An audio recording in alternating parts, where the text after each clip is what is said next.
2 años atrás estaba cambiando, como todo hombre, los 300 canales que podemos llegar a tener sin encontrar nada para ver. Y mientras que cambiaba, no soy de mirar documentales, reconozco que me aburren un poco, pero me llama la atención la estética, me llama la atención lo que están hablando, y resulta que se trataba de un documentalista que afirmaba que las 10 plagas de Egipto no tenían en realidad un significado netamente milagroso, sino que había razones científicas por las cuales las 10 plagas habían ocurrido.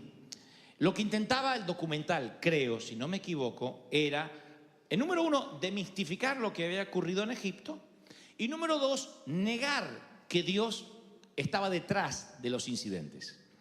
Entonces, una y otra vez dice, mientras, con esa voz que ponen los documentalistas doblados al español, ¿no es cierto? Que debe ser un mexicano que lo dobla al neutro. Y dice, seguramente ustedes creen que lo que ocurrió en las plagas de Egipto se trata de la mano milagrosa de Dios. Pero no es la mano milagrosa de Dios lo que nos sorprende hoy, sino lo científico, lo real, lo que realmente puede comprobarse a través de la naturaleza. Mito, ficción, ¿existe Dios? Usted sacará las propias conclusiones. Así que me quedé. Y empezaron a explicar las plagas. Entonces cuenta que cuando relata el incidente de las 10 plagas de Egipto, todo el mundo conoce la historia, pero igual no me gusta dar nada por sentado. Moisés, de parte de Dios, comisionado por Dios, va a presentarse al faraón, que era el comandante en jefe de la época, y le dice, libera a los judíos, libera al pueblo de Dios, libera a mi pueblo, dice Dios. Faraón se endurece, dice no, bajo ningún punto de vista. Moisés vuelve a hablar con Dios y Dios dice no hay problema, enviaré una plaga y después otra y después otra y después otra, y se transforma en un decálogo de plagas que azotan a Egipto hasta que finalmente el faraón, doblado en su intención y en su carácter, deja partir al pueblo. Ese es el resumen de la historia. Ahora, miles de años después, hay un documental en Discovery Channel donde explican de que quizás Dios no estaba detrás de las plagas, sino que simplemente era un evento meteorológico. Y empieza a explicarlo de la siguiente forma. Yo tomo nota porque me llama la atención. Y de hecho creo que así fue. Para ese entonces, cuando comienza la serie de plagas, hay que tener en cuenta la explosión de un volcán, el Santorini, que está comprobado, científicamente comprobado, que en los tiempos de Egipto, donde vivía Moisés, a 800 kilómetros de allí, ese volcán comienza a tener una erupción, explota, y entonces se produce un terremoto que rompe las bolsas de aire subterráneas. Esto ocurre, no ha ocurrido aquella vez solamente, sino que siguió ocurriendo en el mundo. Y cuando ese gas subterráneo, causado por un volcán, que tiene un alto contenido en hierro, se rompe, el agua sale al exterior con un color rojizo. Al mezclarse con el agua, esas bolsas de aire llenas de hierro transforman el Nilo en lo que se ve un río de sangre. Cuando yo leía las escrituras, sin tener esta explicación científica, pensé que literalmente se había transformado en una sangre RH negativo, o que tal vez era espeso, que como si literalmente muchas personas hubiesen muerto allí. Pero la Biblia dice que el río se transformó en sangre, y cada vez que la palabra habla, como yo siempre digo, como en Apocalipsis, siempre suele utilizar metáforas. Así que sigo mirando el documental del Discovery y dice que el río Nilo se transforma en sangre porque se vuelve rojizo. Eso hace que la gente, los seres vivos que están allí mueran inmediatamente porque pierde el oxígeno, el agua.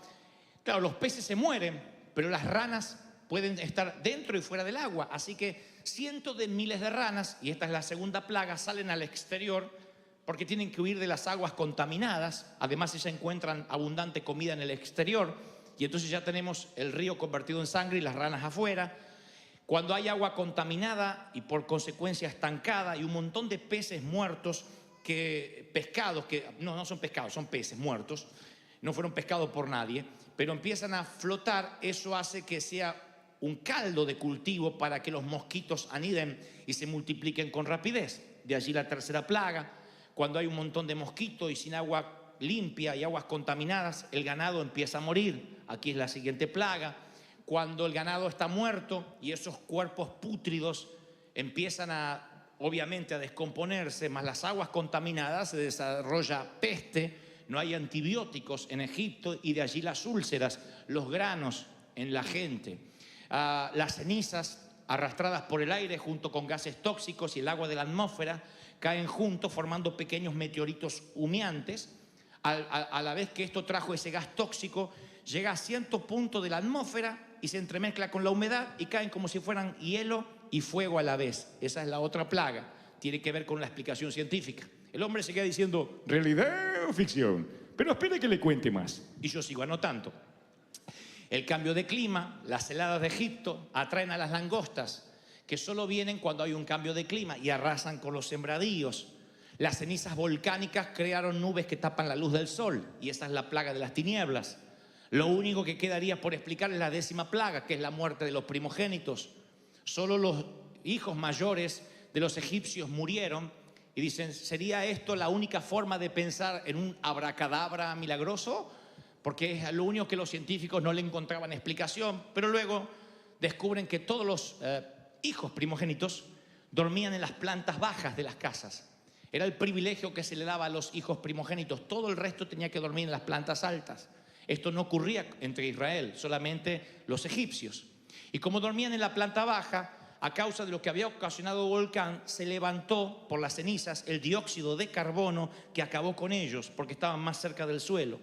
Así que en una noche el dióxido de carbono llega, como quien se olvida la estufa encendida o el gas abierto, y termina con todos los que dormían en la planta baja, que era la muerte de los primogénitos. Ahora, cuando termina el documental, dice una vez más el documentalista que saquemos las propias conclusiones, si Dios estaba en esto o no. Y yo terminé de ver el documental y alabé a Dios más que nunca, porque por fin le encuentro una explicación a lo que Dios hizo. Porque digo, claro, entiendo más esto, que Dios use su propia física, su propia química, su propia naturaleza para hacer las cosas. Él sabe cómo combinar los elementos para cumplir sus designios. Él sabe cómo hacer para que ocurran las cosas. Me gustó más entender esto con la mente que decir, y bueno, se transformó en sangre porque sí, porque Dios es poderoso, amén. Y ahí es cuando hay gente que dice, pero explícamelo, ¿cómo un río se va a transformar en sangre? ¿Cómo van a venir mosquitos de golpe? ¿Por qué se murieron los primogénitos? Hay de los que al conocer más cómo Dios hace sus trucos, creen que Dios no es Dios. Pero hay de los que al descubrir cómo Dios se mueve, creemos más en Dios que nunca. Ese es mi Dios, ese es nuestro Dios, ese es nuestro Señor. ¿Están conmigo, sí o no? ¿Por qué nosotros cuando oramos por prosperidad nos parece que es milagroso que de pronto abramos el baño así y del techo del baño comiencen a caer dólares? O te sientas en el baño y aparecen dólares. Diríamos, eso es el poder de Dios, así queremos. Ahora de pronto alguien nos golpea la puerta y nos dice, mire, yo no sé por qué, pero Dios me hizo sentir que tengo que compartir esto contigo. O aparece en el banco de manera milagrosa, sin explicar, miles de dólares, eso es de Dios. Pero de pronto nos perdonan una deuda y decimos, bueno, no es tan de Dios. Siempre estamos buscando que algo sea absolutamente milagroso e inexplicable para decir, entonces es de Dios.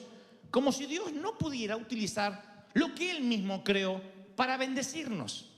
Como si Él no pudiera utilizar lo que le pertenece para que seamos de bendición. ¿Me explico a dónde voy? Allí es cuando nos volvemos demasiado místicos y decimos, no, es que a mí me gusta lo espiritual. No, somos ateos y creemos y pretendemos que si no caen billetes del cielo, entonces no es de Dios. De allí que muchos no trabajan y no se esfuerzan porque están esperando el billete del cielo. De allí que muchos no se casan porque están esperando que Dios le entregue la rubia, maniatada y entregada. Úsame, llévame contigo. Y no va a pasar. Es que yo quiero que mi mujer me la entregue Dios. Dios nunca dijo que entregaría mujeres y que caerían de las nubes.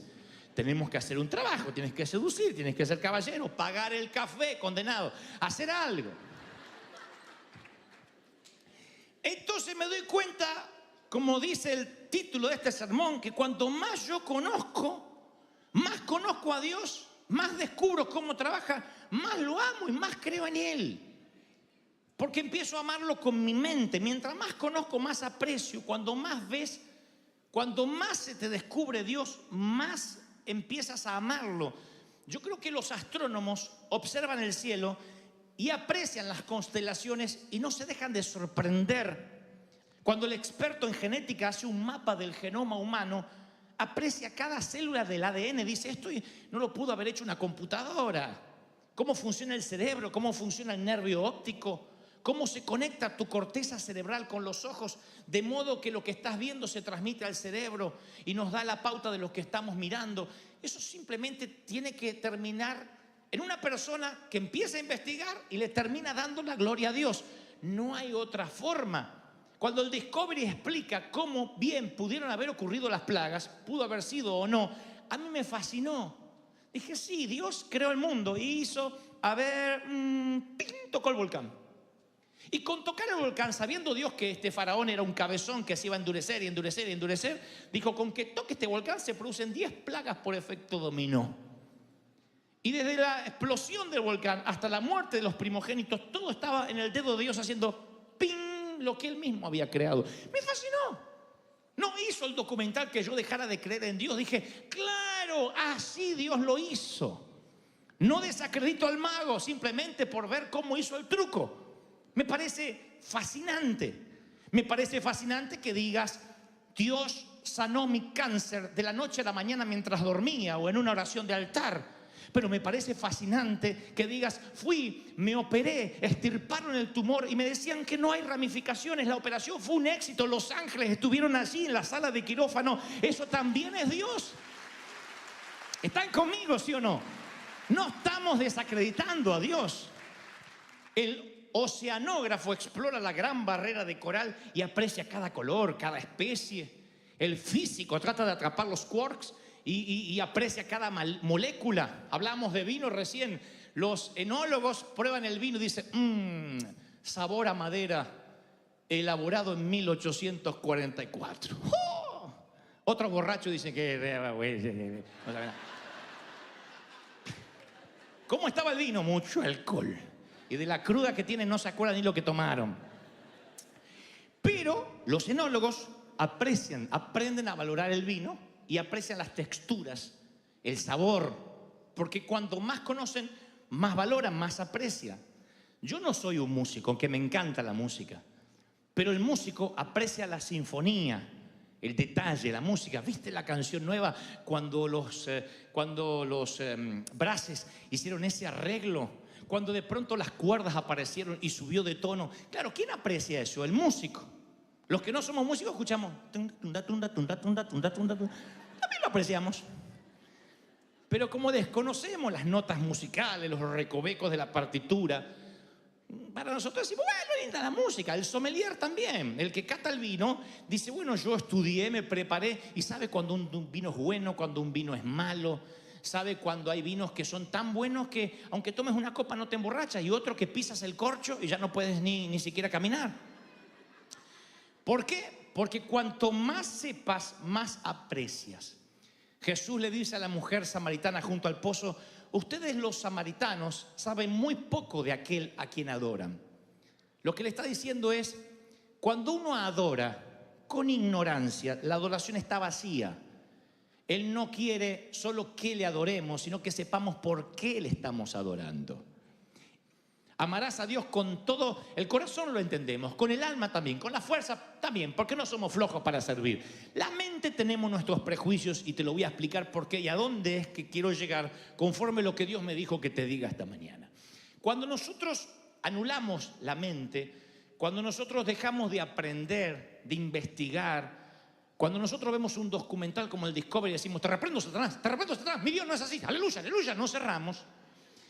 Y Dios dice, quiero que me conozcas, quiero que sepas cómo es que yo hago las cosas, cómo es que yo actúo. La gran mayoría de los milagros que yo he experimentado en mi vida personal, Dios utilizó factores humanos. Yo nunca necesité un montón de dinero para una cruzada y lo encontré debajo del colchón. Nunca de pronto encontré un paquete tirado o vino un ángel con alas y me dijo, toma, y se fue y me dejó la maleta. No. Eran personas normales que decían, yo no sé por qué, pero siento de ayudarte. Otros me prestaron y Dios me dio la providencia de devolver, aún con intereses. También Dios estaba allí.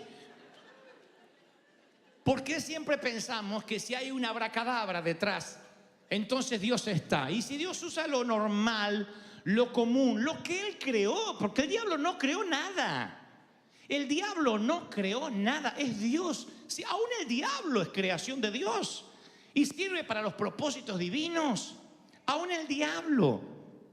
Ustedes deben recordar aquella vieja historia de la señora que decía: Señor, Padre, danos de comer que no tenemos, danos de comer que no tenemos.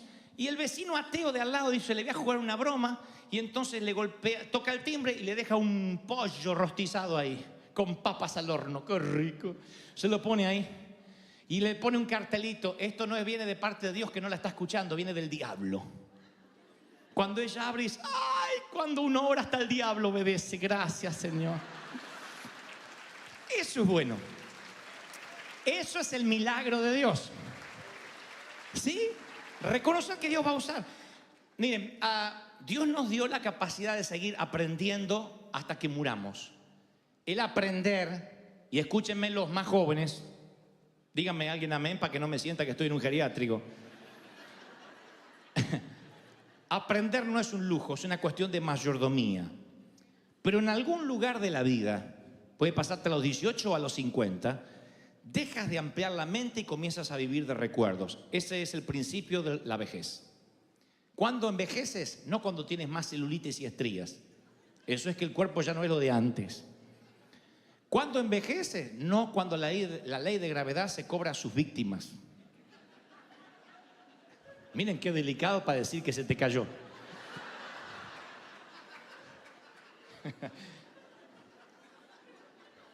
Dígame si no soy un señorito.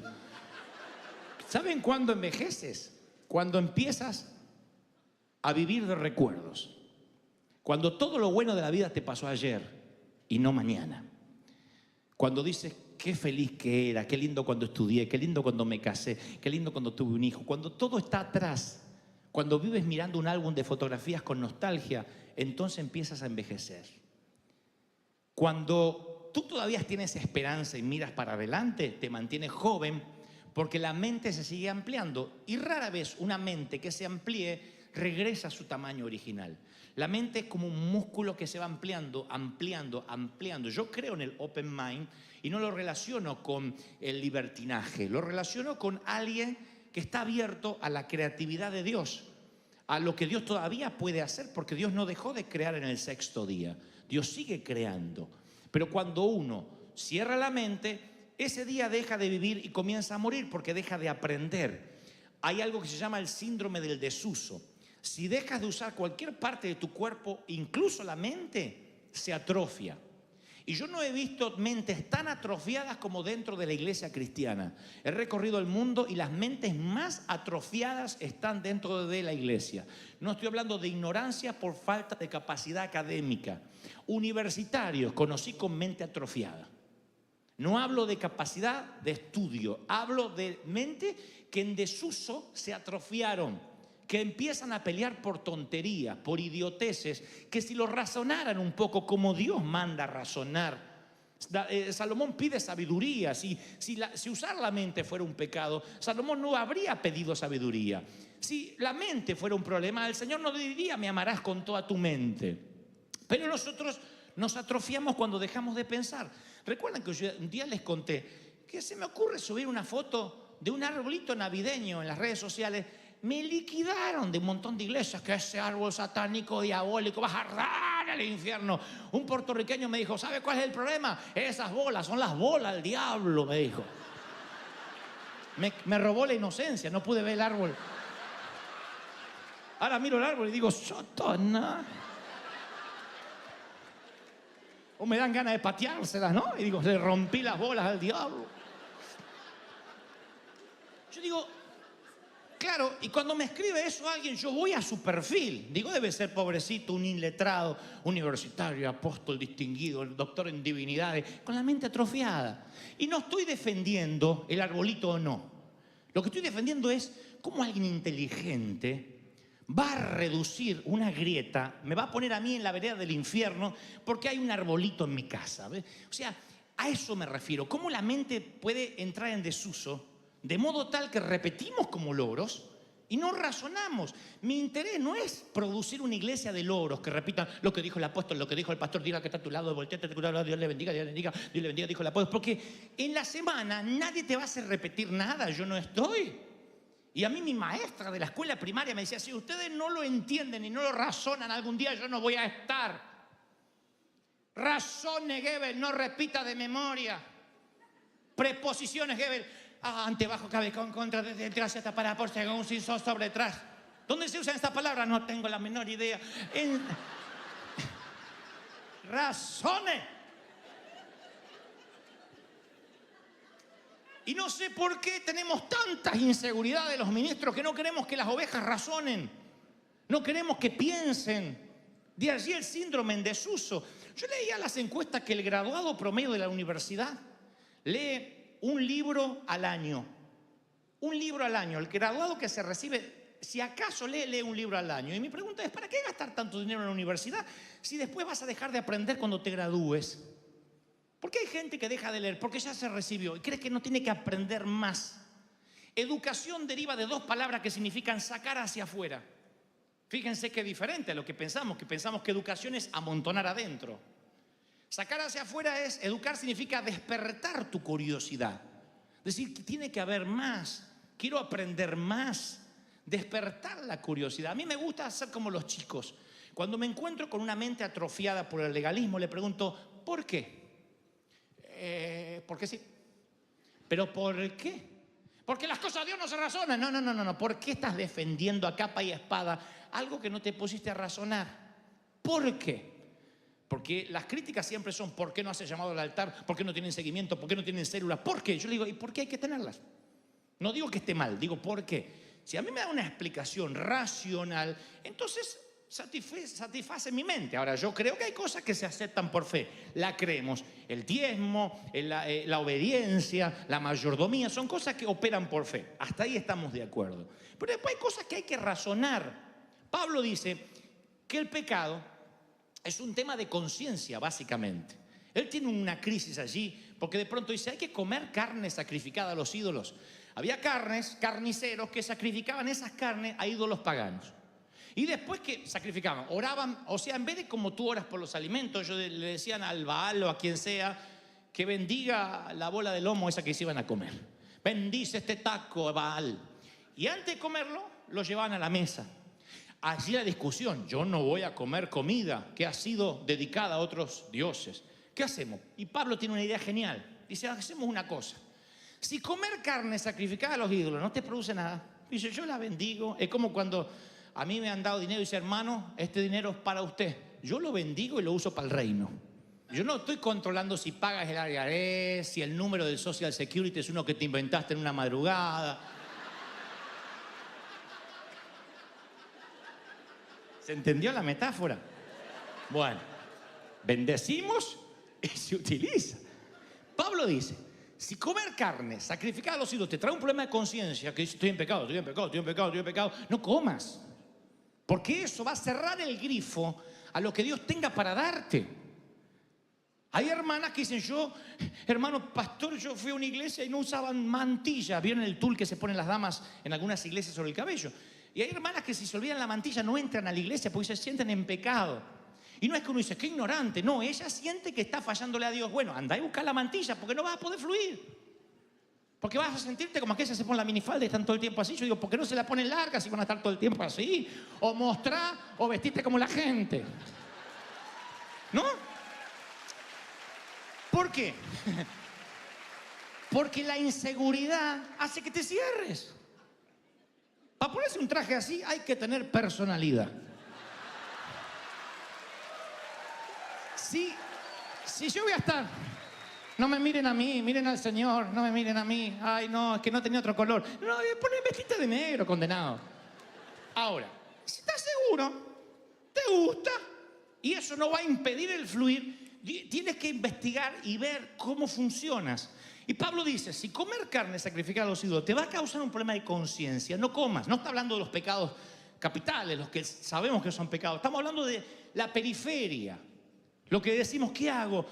¿Se puede escuchar un bolero cristiano? ¿O me tengo que arrepentir y no tomar la cena porque escuché a Manzanero? Yo tengo esta respuesta. Si escuchar una canción secular va a hacer que el domingo después te sientas con culpa, que me siento mal, me siento sucio, no escuche, no salgas de Marcos Witt, Marco Barriento y los marcos que vayan apareciendo, no salgas de ahí. Si dice, no, yo puedo escuchar un bolero, porque la música fue creada por Dios, las sinfonías fueron creadas por Dios. Claro, no vas a escuchar una música que apele al sexo promiscuo, que apele a lo satánico, que también lo hay. Es como elegir la película que vas a mirar en Netflix. Hay películas que incitan a lo malo y hay películas que de pronto son divertimento y ya. Entonces tú tienes que elegir qué te edifica y qué no. Pero si el embudo es que después, por escuchar a Manzanero, no puedes cantar, Señor, todo te lo debo a ti, no escuches a Manzanero. Te hace mal. ¿Me explico lo que trato de decir? Ahora, si puedes ampliar la mente, y esto no es ampliarla en tema de pecado, si puedes decir, yo sé lo que me edifica y lo que no, yo sé lo que glorifica a Dios y lo que no lo glorifica, así es cuando tu mente se empieza a abrir, Dios empieza a ensanchar el sitio de tus estacas, porque se te despierta la curiosidad. Hay algo que no me deja dormir a mí, es la cantidad de formas y maneras que debemos todavía tener y no descubrimos de cómo predicar el Evangelio de Cristo sin cambiar la esencia. Yo soy un predicador muy tradicional, soy un predicador de las mismas cosas viejas, solamente que lo predico de una manera nueva, pero no cambio la esencia. Dios es el mismo ayer, hoy y por los siglos, pero siempre es mejor encontrar un defecto en la nueva manera de hacer las cosas que hacer una autocrítica en las viejas maneras de hacer las cosas, y preferimos no cambiarlas.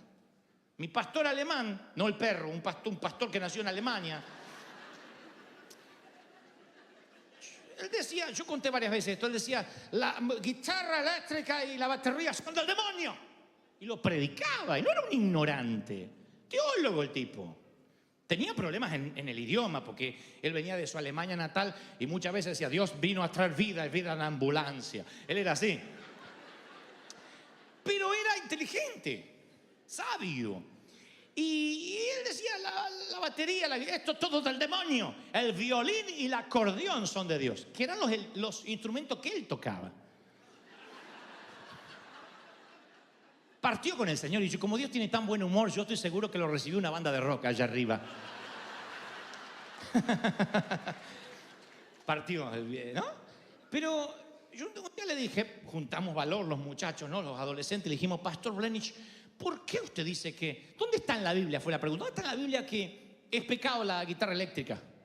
Y esta fue la respuesta magnífica hasta el día de hoy, una respuesta para encuadrar que grafica lo que trato de decir de una mente atrofiada en un cerebro académico.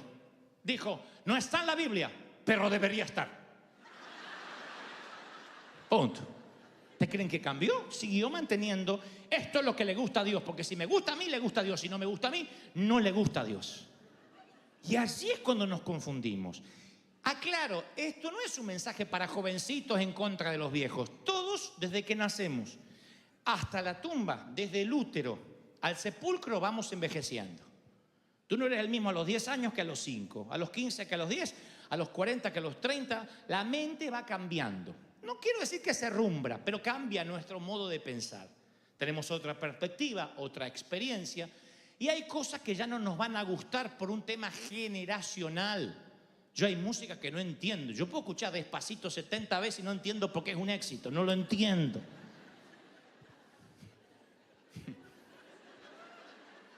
Ya estoy fuera del universo de los que entienden que es un éxito porque tiene tal música y tal ritmo. Yo no lo entiendo. Ahora, mi pastor comenzó a envejecer, lo cual es algo digno, para ahí vamos todos si Cristo no viene antes, pero él creyó que Dios envejecía con él y empezó a decir lo que le gustaría que Dios dijese, no lo que Dios estaba diciendo. Dios no cambia, Dios no envejece. Dios es eternamente, aunque se lo conoce como el anciano de días, por su longevidad eterna, no es un viejito de barba blanca. Él es joven, es divertido, hay juventud en su corazón. Como aquel que nos dice en las Escrituras que el corazón alegre hermosea el rostro, que rejuvenecerás con como las águilas, va a ser el consejo de un viejito. Ay, yo soy Dios que terminé la creación. Él es joven. nosotros envejecemos y nos volvemos seniles, torpes, doctrinarios, intransigentes y peleamos por las bolas del diablo en lugar de ir a lo fundamental. Entonces tú le dices, ¿y por qué eres así? Porque no está escrito acá. Ahora, este libro es una categoría en sí mismo. Esto lo hace absolutamente único. Primero es palabra viva.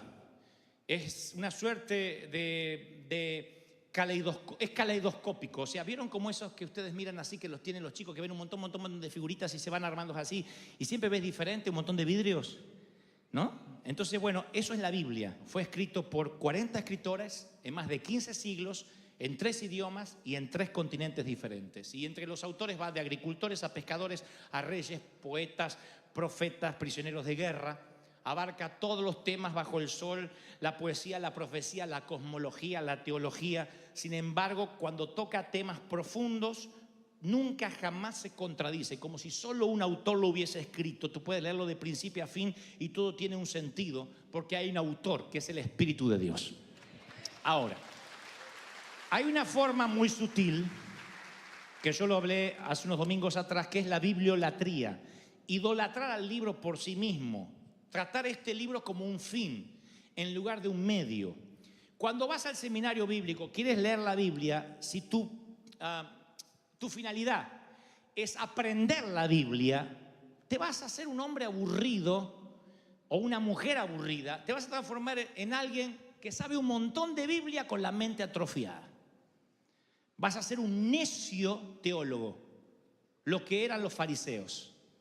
Si tú te aprendes la Biblia con el fin de quiero aprender todo acerca de la Biblia, no hay libro más aburrido que la Biblia sin el Espíritu Santo. Entonces, cuando tú dices yo quiero utilizar la Biblia para aprender, entonces lo que vas a lograr simplemente es información, nunca transformación. La Biblia es para transformarte. ¿Cuál es el propósito entonces de aprender la Biblia? Lograr intimidad con el autor. Que cuanto más conozcas, más te enamores. Eso es la Biblia. Más conoces, más te enamoras de él. Eso pasa con una pareja. Si cuando más conoces, más te desenamoras, estás fregado. Porque lo que tuviste no fue amor, fue deslumbramiento. Y cuando la gente llega a la iglesia y hay un evangelista y que todo el mundo se va a caer y todo el mundo se va a recibir, reciba ahora, hay un montón de gente que se deslumbra. Ay, estoy loca por el Señor, aleluya, aleluya, aleluya. A los 3 meses están caídos de la fe. Dice, ¿cómo fue? Si estabas tan lleno de Dios, se deslumbró. No abrió la mente para conocer más a su Dios. No tuvo tiempo de intimidad. Y el deslumbramiento en términos de pareja, ¿cómo termina? Si cuando descubres a esa persona día a día, no te enamoras más. Cuando dices, wow, hoy descubrí una nueva faceta de mi amado o de mi amada que no sabía, lo amo más. Si eso no te pasa, huye por tu vida, novio. Corre, porque encima esa señorita tiene mamá. Corre.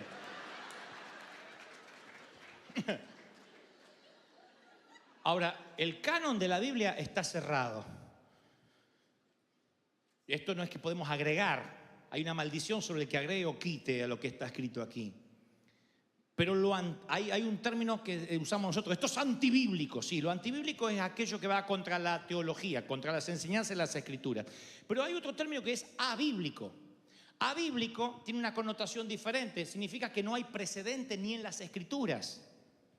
Y ustedes dirán, no, si no está en las Escrituras no existe. Entonces vamos a eliminar la computadora, el Facebook, los aviones. Y ustedes dicen, ¿cómo vamos a eliminar los aviones? Sí, hay gente que me dice, Jesús no volaría en avión. Como digo siempre, conseguimos un burro volador y con todo gusto yo vuelo un burro. Entonces el tipo está diciendo, los aviones no son de Dios, los autos lujosos no son de Dios, en una computadora, en una Mac que tampoco tenía Mac que el apóstol Pedro. Entonces hay un montón de cosas que son abíblicas, no hay precedentes en las Escrituras. ¿Y cómo hago para no meterme en lío en algo diabólico? Mientras que la metodología no contradiga la teología, ¿cuál es el problema? Hay fascinantes, novedosas maneras de predicar el evangelio a través del cine, redactando nuevas leyes, escribiendo nuevos libros. ¿Por qué no lo hacemos? Porque Satanás sabe que si no puede detener tus fuerzas, ni tu alma ni tu corazón te detendrá la mente y te hará que no pienses. Yo provengo de la generación donde el estudiar era pecado. El querer ser locutor, actor, cualquier cosa que estuviera relacionada con el arte era pecado. Cuando somos hijos de un artista. Cuando me dicen, ¿qué oficio tienes, pastor? Le digo, no, artista. Yo heredé el oficio del padre. Yo soy artista como mi padre. Artista. ¿Y por qué le tenemos miedo si Él es el creador? ¿Cuántos dicen, ese es mi Dios? Dios es espíritu y quienes le adoran deben hacer un espíritu y en verdad. Yo me atrevo a pensar que en muchas congregaciones hay gente que si uno detendría la adoración y le preguntaríamos, ¿por qué adoras? No sabrían por qué, no tendrían respuesta. Porque pensamos que lo espiritual y lo intelectual son excluyentes. Si estás pensando no puedes adorar y si adoras no puedes pensar. Y la mente y el alma no son enemigas, no hay una dicotomía, son aliadas. Un gran amor nace de un gran conocimiento. Más conocen a Dios. Yo vi el Discovery, lo del Discovery Channel de las plagas de Egipto y de verdad me pasé la tarde adorando a Dios. Eres genial, Señor. Si así fue, eres genial. Con un volcán lo volviste loco a todos. Me pareció una genialidad. Dije, sí, eso pudo haber pasado, sí. Y me enamoré más del Señor. Digo, wow, qué estratega que es Él. Qué increíble. Ese es nuestro Dios. No hizo que yo dejara de creer en Él. Por eso dije, el oceanógrafo, el arqueólogo, quien estudia el cosmos, yo creo que deben enamorarse cada vez más de Dios. Pero hay una animosidad en contra de crear, en contra de pensar. Y yo digo, si estás enamorado y siempre le dices a la persona que amas lo mismo, de la misma manera, es rutina. Te amo, también. ¿Estás lindo, eh? Ah, estás lindo también.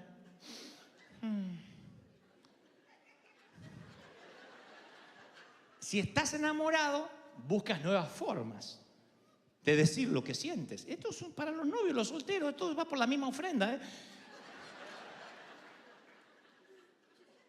Si estás enamorado, busca las maneras de decir, sabes, te conozco más y más me sorprendes y vi esto que no había notado ayer. Uy, no noté, qué bueno, qué inteligente que eres y qué bueno, qué lindo. Y ella, él, pero tú eres tan caballero. Ay, tan generoso. La propina que dejaste, el tip que dejaste ahí me sorprendió. 50 centavos de dólar así. Es que soy de River Church. Busca nuevas formas. La palabra dice que debemos adorar a Dios con canciones nuevas, cántico nuevo, con salmos nuevos. Porque Dios sabe cómo funciona nuestra mente. Entonces, cuando nosotros decimos, no, a mí no me gustan las canciones nuevas porque yo soy fiel a la senda antigua. La senda antigua no es defender lo que te gustaba cuando eras joven. Permanecer en la senda antigua es ser fiel incluso a los cambios de Dios. Es ser fiel a lo que Dios quiere hacer. No consiste en mantener el fuerte en pie, en hacer las cosas como siempre. No consiste en defender la doctrina. La fidelidad es la valentía para enfrentar el evangelio de un modo nuevo, creativo. Que Dios diga, mira, esta es la manera de hacerlo. Vamos, si Dios está en eso y no contradice la teología, vamos. No sabes hasta dónde Dios te puede llevar. Dios puede darte compañías nuevas, inventos nuevos. Este es un país donde la gente se ha hecho rica de la noche a la mañana con un invento, con algo que se les ocurrió. Capaz que lo inventas en Colombia, en México, en El Salvador, en Argentina y te roban el invento. Acá haces el copyright, lo registras y Dios te puede dar. Y contamos con una ventaja. El Dios creativo es tu Padre. Tu Padre. ¿Por qué hacen las cosas como vimos que se hicieron siempre? Cuando Dios te puede dar cosas nuevas, creativas, donde de pronto, wow, no lo había visto. Esa es la sabiduría que Dios te da. Dios le da la estrategia a Gedeón. Dios le da el modelo a Salomón y le dice, no te muevas del modelo que te muestro. Dios te da el modelo, Dios es el gran arquitecto, te puede dar el modelo para tu compañía, el modelo para tu matrimonio, el modelo para tu empresa, el modelo para tu ministerio. ¿Por qué salir a imitar lo que otros hacen? Es que no me quiero mover de la senda antigua, decimos con la mente estrecha. La senda antigua no es una senda vieja, es la senda de siempre, pero todos los días hay algo abíblico. ¿Qué es abíblico? No antibíblico, abíblico. Cosas que ojo no vio, ni oído yo, ni han subido a tu corazón, ni están escritas aquí, son las que yo tengo preparadas para ti. Alguien tiene que decirme, amén, aleluya, santo eres. Y entonces ahí valoras la autenticidad. Yo hace unos años estaba intentando ser un pastor, ahora estoy intentando ser Dante Gebel. Digo, Dios me hizo con los defectos que tengo, con los cables sueltos que tengo, por alguna razón. Me quité la presión de ser como los demás, de predicar como el otro, de hacer lo que hace el otro porque se estila. Dije, ¿qué quieres que yo haga, Señor? Quiero reducir la brecha de lo que Dios quería que yo fuera y lo que yo soy. Quiero que esa brecha cada vez sea más pequeña, que lo que Dios soñaba que yo fuera, realmente yo pueda parecerme más a ese sueño de Dios. Para eso, lo que tengo que entender es que debo abrir la mente todos los días. Cada vez que oro digo, Señor, ¿qué nuevo quieres hacer hoy? ¿Qué quieres hacer hoy en el servicio? Esto no es hacer un loquito por la vida y no tener planes. Significa estar abierto a nuevos planes de Dios, a nuevos proyectos del Señor, a nuevas estrategias de Dios. Eso pasa en todos los órdenes. Pídele creatividad a Dios. Dile, Señor, abre la mente. Y no es que la creatividad viene así y te cae la creatividad. Sale de acá. Dice la palabra que Samuel reveló lo que había en el corazón de Saúl. Yo te voy a decir esta palabra, no te la olvides nunca. Tú eres mucho más inteligente, y no te estoy pasando la manito para quedar bien. Tú eres mucho más inteligente de lo que crees. Tienes mucha más sabiduría de lo que jamás hayas soñado. Eres más apasionado de lo que jamás creíste que podías serlo. Nada más que a veces crees que eres lento, torpe, falta de sabiduría y frío, porque eso te han dicho que eres. Pero tan pronto descubras lo que Dios puso aquí desde la matriz, desde el vientre de tu madre, te vas a sorprender de todo el potencial que tenías. Cuando llegues al cielo va a haber, creo, un televisor o una pantalla grande donde Dios te va a mostrar tu vida y lo que pudo haber sido tu vida conforme viniste equipado de nacimiento. Lo que pudo haber sido tu vida si le creías a Dios. ¿A dónde pudiste haber llegado? Y allí el Señor dice que enjugará todas lágrimas. ¿Habrá lágrimas en el cielo? Sí. Frente al tribunal de Cristo, cuando nos muestre todo lo que pudimos haber hecho. Como pastor, llevo casi 10 años apenas de pastor. Antes era evangelista. Yo he estado en varios lechos de muerte.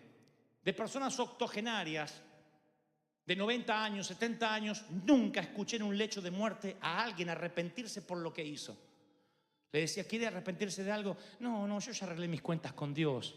Lo que me arrepiento es lo que no hice, lo que no viajé, lo que no amé, lo que no arriesgué. ¿Por qué no hablé? ¿Por qué me callé? ¿Por qué perdí 30 años de mi vida callado? ¿Por qué no hablé? ¿Por qué no hice? ¿Por qué no hice? ¿Por qué no transformé? ¿Por qué no provoqué? La gran mayoría de los ancianos se preocupan por lo que no hicieron y ahora ya no les da ni el físico, ni la cabeza, ni le irriga la sangre como antes. Alégrate de tu Creador en los días de tu juventud, porque vienen los años en que no tengas contentamiento, ni el Viagra te va a dar el contentamiento que tienes ahora. ¿Se entendió la metáfora y la parábola? Amén, gloria al Señor. Entonces este es el tiempo donde tú te tienes que alegrar y decir, Señor, yo necesito entender que Dios me dio el hoy. Alguien tiene que decirme amén. Dios te dio el hoy.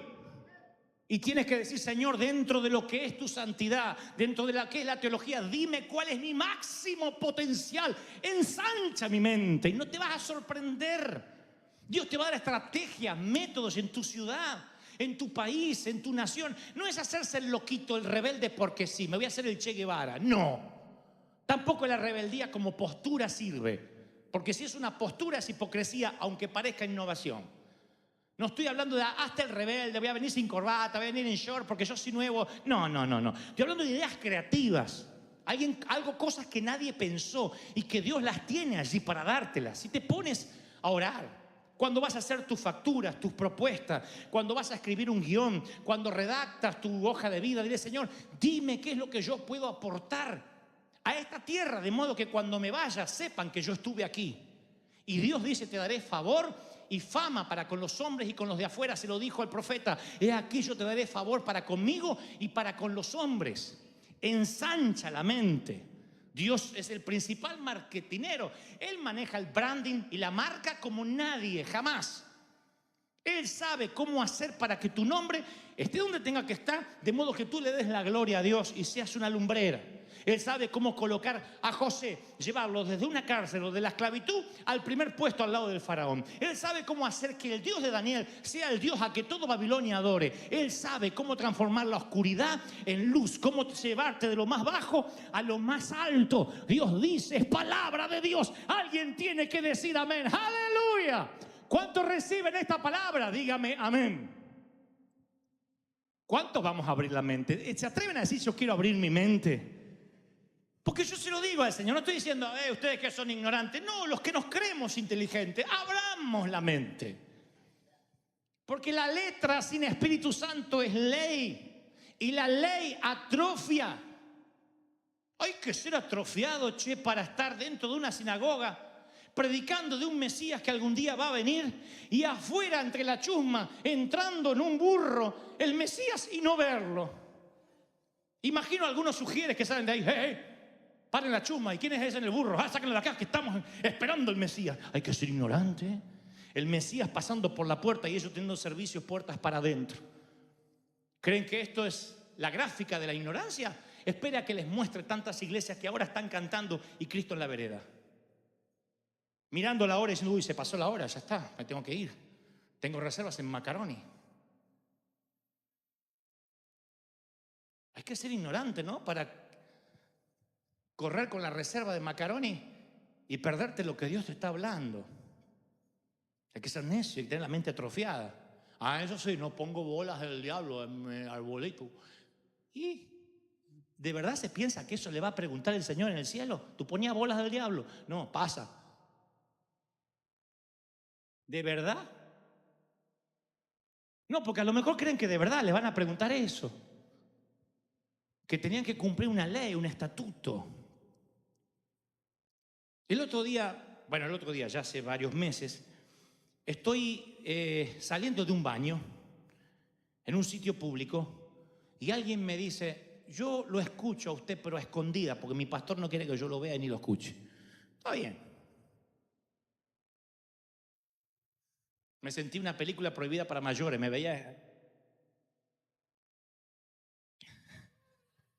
Soy predicador para adultos.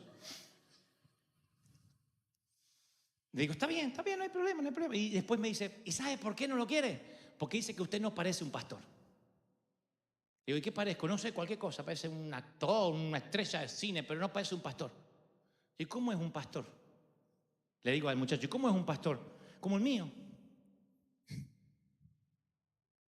¿Y cómo es el tuyo? ¿Qué sé yo? No se viste así, no sé, no anda así todo peinadito, me dice. Entonces hay que despeinarse. No, pero no sé, tonteras, me dijo, y no supo qué decirme. Entonces yo me di cuenta que toda la enseñanza en contra era: no parece. Como no parece, seguro no es. Aquel no parece, no debe ser. Mira aquella cómo se viste, no parece, no es. Aquella parece, tiene pinta de loca, parece, debe ser.